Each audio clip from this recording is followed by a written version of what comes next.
להיכנס.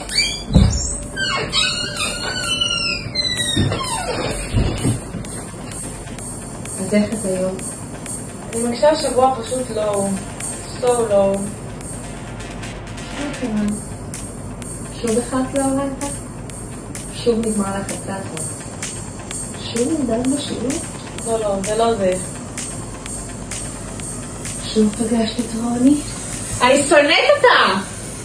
אני קמה לאורייתא. אני לא קמה לאורייתא. כתבתי לקשת. כתבתי לעומר. את מה נשכה אותי חתולה? הפסקת צהריים. יש לי חברותה. אני לומדת בחוץ. על ההרסלים. מאידיאל. נגמר הלוז. כולם בבית מדרש. אנחנו תקת רציניות. תנ"ך. אמונה. משנה. גמרא. לא בגדר עקרוני.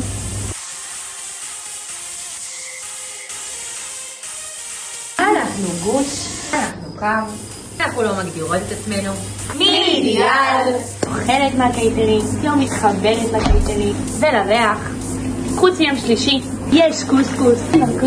אין גם צלחות נקיות.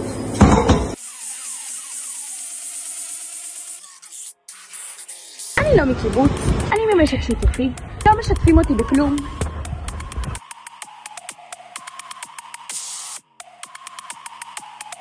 אני נכנסת לסדר של הרב חיים, יוצאת מהסדר של הרב חיים, אני כבר לא קוראת לעצמי דתייה, אני תורנית. אם אין קמח אין תורה, אין קמח.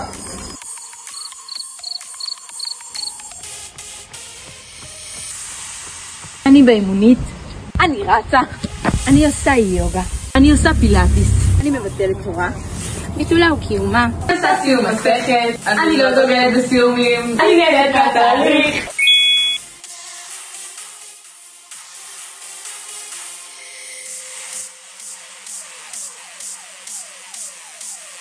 אני בשטח פרטי, אמפתית, אני מקשיבה אקטיבית, אני כבר לא מקשיבה.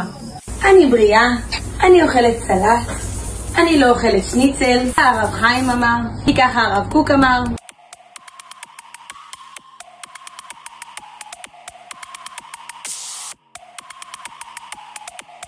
אני מהמרכז, אני מנסה להיות מושבניקית, רוכבת על אופניים, אני רוכבת למושב, אני רוכבת לג'וליס, אין על ג'וליס, אני לוקחת טרמפ, צהלי נכון? אני לא בצהלי. אני לומדת במדרשת רוני.